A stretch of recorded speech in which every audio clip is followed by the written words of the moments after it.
हरिओम। गौ महिमा। पूज्य बापूजी प्रवचन से सामाजिक उन्नति, आर्थिक प्रगति, शारीरिक स्वास्थ्य तथा धर्म पालन के लिए गौधन का पालन और संवर्धन करने का सर्वोत्तम उपाय हमारे ऋषि मुनि देश की समस्त प्रजा को दे गए हैं। लोकान सृजुषा पूर्वं गावः सृष्टा स्वयं भुवः वृत्यर्थं सर्वभूतानां तस्मात् मातरः स्मृतः। महाभारत 145। गौ माता मातृशक्ति की साक्षात प्रतिमा है। जिस दिन विश्व में गाय नहीं रहेगी, उस दिन विश्व मातृशक्ति से वंचित हो जाएगा। विश्व मानव के स्वास्थ्य और मति के धन की उन्नति तथा सुसंपन्नता के लिए गोपालन व गोधन की सुरक्षा सर्वश्रेष्ठ उपाय हैं। हमारे शास्त्रों, पुराणों व उपनिषदों ने गौ की अपार महिमा गाई है। भगवान वेद व्यास के अनुसार गायों से सात्विक वातावरण का निर्माण होता है। उनके शरीर से दिव्य सुगंध युक्त वायु प्रवाहित होती है, इसलिए वे जहाँ रहती हैं वहाँ कोई भी दूषित तत्व नहीं रहता। पद्म पुराण में ब्रह्मा जी नारद जी से कहते हैं कि गायों के प्रत्येक वस्तु पावन है और वह संसार के समस्त पदार्थों को पावन कर देती हैं। गाय के गोबर तथा गौमूत्र को परम पवित्र माना गया है। विष्णु धर्मोत्तर ग्रंथ के अनुसार गाय के गोबर से लीपा गया स्थान सब प्रकार से पवित्र हो जाता है। गौमूत्र के संपर्क में आने वाला हर पदार्थ पावन हो जाता है। पवित्रता के साथ साथ इनमें अनेक औषधीय गुण भी होते हैं। गोबर पृथ्वी का सबसे बड़ा पोषक, दुर्गंधनाशक, कीटनाशक, जीवाणुनाशक व रोगनाशक है। गाय के दूध, घी तथा मट्ठे का प्रयोग करने से रोग प्रतिकारक क्षमता बढ़ती है। हमें पता भी नहीं होता कि हवा, पानी और खाद्य पदार्थों के साथ कितने सारे विष का सेवन हम प्रतिदिन करते हैं। उन सभी को निर्विष करने में गाय का दूध, घी तथा मट्ठा अत्यंत सहायक है। प्रतिदिन गाय का दूध पीने वाले तथा नियमित तुलसी दल सेवन करने वाले व्यक्ति को कैंसर जैसा भयंकर रोग कभी नहीं होता। गाय के गोबर तथा गौमूत्र में भी गाय के दूध जितनी कई दिव्य औषधीय गुण छुपे हुए हैं, जिनसे हम सब अनभिज्ञ हैं।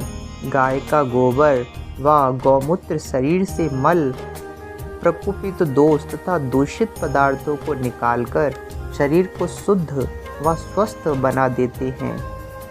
औषधीय प्रयोग। गौमूत्र का सेवन करते समय ध्यान रखना चाहिए कि गाय देसी हो, जर्सी आदि ना हो तथा गर्भवती या रोगी ना हो। बिना ब्याई बछड़ी का गौमूत्र सर्वोत्तम माना जाता है। धोए हुए सफ़ेद वस्त्र की 4 या 8 तह बनाकर उसमें गौमूत्र छानकर बाद में ही प्रयोग करें। मधुमेह के लिए बिना ब्याई गाय का 15 से 20 मिली गौमूत्र प्रतिदिन सुबह खाली पेट सेवन करें। गले के कैंसर के लिए 100 मिली गौमूत्र तथा सुपारी के बराबर गाय का ताज़ा गोबर स्वच्छ वस्त्र से छानकर प्रतिदिन सुबह 4 माह तक लें। पांडु रोग के लिए 10 ग्राम किरातिक्त करियातु कांडे चिरायित 1 कप पानी में उबालकर आधे कप जितना काढ़ा बना लें। उसमें 21 बार छाना हुआ 50 ग्राम गौमूत्र मिलाकर दिन में 2 बार सुबह शाम लें।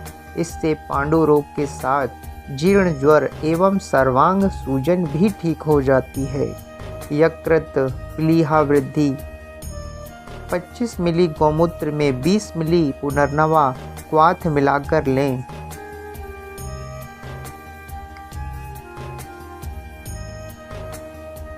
गौमूत्र में कपड़ा भिगोकर हल्की सी गर्म की हुई ईंट पर लपेटकर पेट पर हल्के से सिकाई करें। पेट के गुल्म रोग में 50 मिली गौमूत्र में 1 चने जितना हींग, उतना ही काला नमक और उतना ही स्वर्जिका क्षार मिलाकर सुबह शाम प्रतिदिन पिलाने से गुल्म मिट जाता है। उदरसूल पेट दर्द में 20 मिली गौमूत्र में 1 चने जितना हल्दी चूर्ण मिलाकर सुबह शाम देने से थोड़े ही दिनों में उदरसूल हमेशा के लिए मिट जाता है। आहार लघु व सुपाच्य लें। कृमि रोग में 10 मिली गौमूत्र में वायबिडंग के 10 दाने कूटकर मिला दें। यह मिश्रण सुबह शाम पिलाने से 4 दिन में ही पेट की कृमि नष्ट हो जाती है। तक्र, दूध में थोड़ा दही डालने से दही के जीवाणु बड़ी तेजी से बढ़ने लगते हैं और वह दूध 4-5 घंटों में ही जमकर दही बन जाता है। दही में पानी डालकर मथने पर मक्खन अलग करने से छाछ बनती है। छाछ ना ज़्यादा पतली हो ना ज़्यादा गाढ़ी। ऐसा छाछ दही से कई गुना अधिक गुणकारी होती है। यह रस में मधुर, खट्टी, कसेली होती है और गुड़ में हल्की, गरम, भूख बढ़ाने वाली व ग्राही, मल में से द्रव भाग का शोषण करके उसे गाढ़ा बनाने वाली होती है। छाछ गरम, कसेली, रुक्ष व हल्की होने के कारण कफनाशक, मधुर, अम्ल व उष्ण गुणों से वातनाशक होती है। पचने के बाद इसका विपाक मधुर होने से यह पित्त प्रकोप नहीं करती। छाछ भूख बढ़ाती है, पाचन शक्ति ठीक करती है। भोजनांते पीवेत तर्कम वैद्यस्य किम प्रयोजनम। भोजन के बाद छाछ पीने पर वैद्य की क्या आवश्यकता है। यह आमाशय तथा हृदय को बल देने वाली एवं तृप्ति प्रदान करने वाली है। ग्रहणी, सूजन, बवासीर, कफ रोग, वायु विकृति एवं अग्निमांद में इसका सेवन हितकर है। ग्रहणी रोग में जठराग्नि जब अत्यंत मंद हो जाती है तब आहार रूप में यह दीपन ग्राही, लघु, सुपाच्य होने से उपयोगी होती है। उपरोक्त सभी गुण ताजी व मधुर छाछ में ही होते हैं। बनाकर रखी हुई खट्टी छाछ पित्त तथा कफ को बढ़ाती है। एल्यूमीनियम, तांबे व पीतल के पात्र में बनी छाछ दूर से ही त्याग दें। ताजे दही को मथकर तत्काल उसी समय छाछ का सेवन करें। बासी छाछ खट्टी व शरीर में दाह उत्पन्न करने वाली हो जाती है। ताजे दही का अर्थ होता है रात को जमाया हुआ दही जिसका उपयोग सुबह किया जाए एवं प्रातःकाल जमाया हुआ दही जिसका सेवन मध्याह्न काल में किया जाए। सायंकाल के बाद दही अथवा छाछ का सेवन नहीं करना चाहिए। छाछ बनाते समय दही को जितना भिगोया जाता है छाछ उतनी ही अधिक गुणकारी हो जाती है।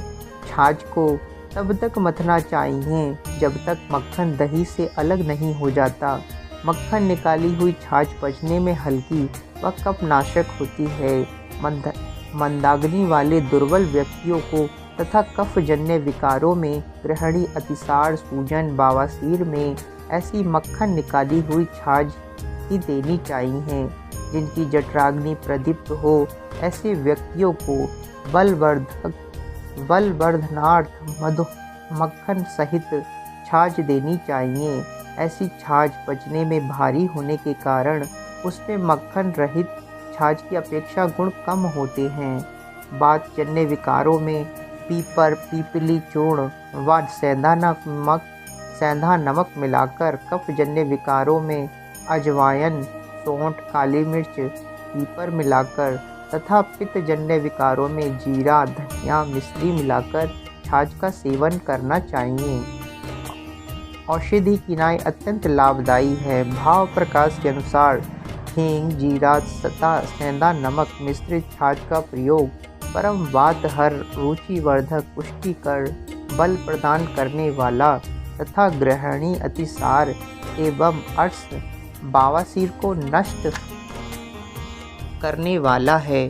छाछ के सेवन से उसके मधुर अम्ल शीत गुणों से शरीर में कफ प्रकोप जन्य सर्दी जुखाम खांसी आदि लक्षण उत्पन्न होते हों तो छाछ में बेसन मिलाकर जीरा धनिया लहसुन हल्दी कड़ी नीम आदि द्रव्यों का छौंक लगाकर व सेंधा नमक मिलाकर बनाई गई कड़ी का उपयोग किया जा सकता है।